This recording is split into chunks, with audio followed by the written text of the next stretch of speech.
हरे कृष्ण कृष्ण कृष्ण हरे हरे, हरे राम राम राम हरे हरे। पौष मास के शुक्ल पक्ष में आने वाली पुत्रदा एकादशी की आइए हम सब लोग मिलकर के पावन कथा सुनते हैं।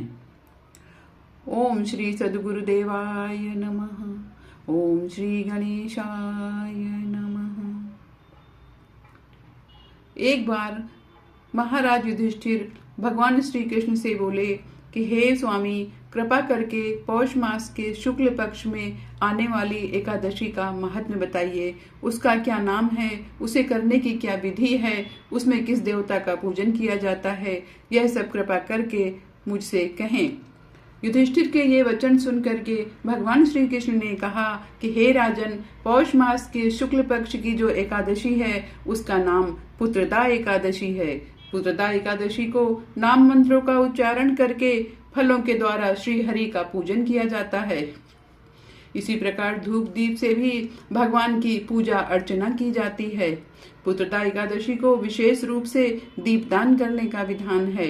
रात को सारे वैष्णवों को मिल करके एक साथ जागरण करना चाहिए। जागरण करने वाले को जिस फल की प्राप्ति होती है वो हजारों वर्ष तपस्या करने से भी नहीं होती है। यह सब पापों को हरने वाली पुत्रदा एकादशी उत्तम तिथि है। चराचर जगत सहित समस्त त्रिलोकी में इससे बढ़कर दूसरी कोई तिथि नहीं है। समस्त कामनाओं तथा सिद्धियों के दाता भगवान नारायण इस तिथि के अधिदेवता हैं। पूर्व काल की बात है, भद्रावतीपुरी में राजा सुकेतुमान राज्य करते थे। उनकी रानी का नाम चंपा था।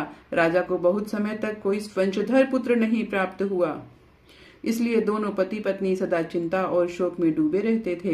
राजा के पितर उनके दिए हुए जल को भी शोकोच्छ्वास से गर्म करके पीते थे।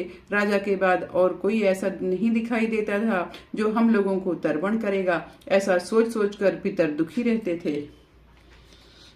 एक दिन राजा घोड़े पर सवार होकर गहन वन में चल दिए। पुरोहित आदि किसी को भी इस बात का पता न चला।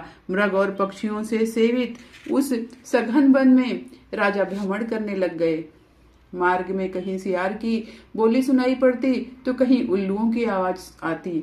जहां तहां भालू और मृग दृष्टिगोचर हो रहे थे। इस प्रकार घूम घूम कर राजा वन की शोभा देख रहे थे। इतने में दोपहर हो गई। राजा को भूख और प्यास सताने लगी। वे जल की खोज में इधर उधर भटकने लगे। किसी पुण्य के प्रभाव से उन्हें एक उत्तम सरोवर दिखाई दिया, जिसके समीप मुनियों के बहुत सारे आश्रम थे। शोभाशाली नरेश ने उन आश्रमों की ओर देखा। उस समय शुभ की सूचना देने वाले शकुन होने लगे। राजा का दाहिना नेत्र और दाहिना हाथ फड़कने लगा, जो उत्तम फल की सूचना दे रहा था। सरोवर के तट पर बहुत से मुनि वेद पाठ कर रहे थे। उन्हें देखकर राजा को बहुत हर्ष हुआ। वे घोड़े से उतर करके मुनियों के सामने खड़े हो गए और पृथक पृथक उन सब की वंदना करने लगे। वे मुनि उत्तम व्रत का पालन करने वाले थे। जब राजा ने हाथ जोड़कर बारंबार दंडवत किया, तब मुनि बोले, हे राजन, हम लोग तुम पर प्रसन्न हैं। राजा बोले, आप लोग कौन हैं, आपके क्या नाम हैं तथा आप लोग किस लिए यहाँ एकत्रित हुए हैं? कृपा करके यह सब मुझे बताइए। तब वे मुनि बोले, हे राजन, हम लोग विश्वदेव हैं, यहाँ स्नान के लिए आए हैं। माघ मास निकट आया है। आज से 5वें दिन माघ का स्नान आरंभ हो जाएगा। आज ही पुत्रदा नाम की एकादशी है, जो व्रत करने वाले मनुष्यों को पुत्र देती है। राजा ने कहा, विश्वदेवेगण, यदि आप लोग प्रसन्न हैं तो मुझे पुत्र दीजिए। मुनि बोले, हे राजन, आज पुत्रदा नाम की एकादशी है। इसका व्रत बहुत विख्यात है। तुम आज इस उत्तम व्रत का पालन करो। हे महाराज, भगवान केशव के प्रसाद से तुम्हें पुत्र अवश्य प्राप्त होगा। भगवान श्री कृष्ण कहते हैं, हे युधिष्ठिर, इस समय उन मुनियों के कहने से राजा ने उक्त उत्तम व्रत का पालन किया। महर्षियों के उपदेश के अनुसार विधि पूर्वक पुत्रदा एकादशी का अनुष्ठान किया। फिर द्वादशी को पारण करके मुनियों के चरणों में बारंबार मस्तक झुकाकर राजा अपने घर आए।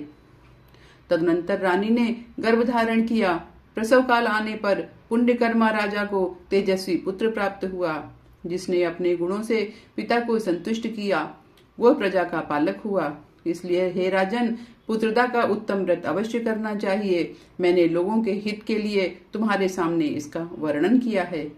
जो मनुष्य एकाग्रचित होकर के पुत्रदा एकादशी का व्रत करते हैं वे इस लोक में पुत्र पाकर मृत्यु के पश्चात स्वर्गगामी होते हैं। इस महात्म्य को पढ़ने और सुनने से अग्निष्टोम यज्ञ का फल मिलता है। इस प्रकार पुत्रदा एकादशी के व्रत की कथा संपन्न हुई। हरे कृष्ण कृष्ण कृष्ण हरे हरे, हरे राम राम राम हरे हरे।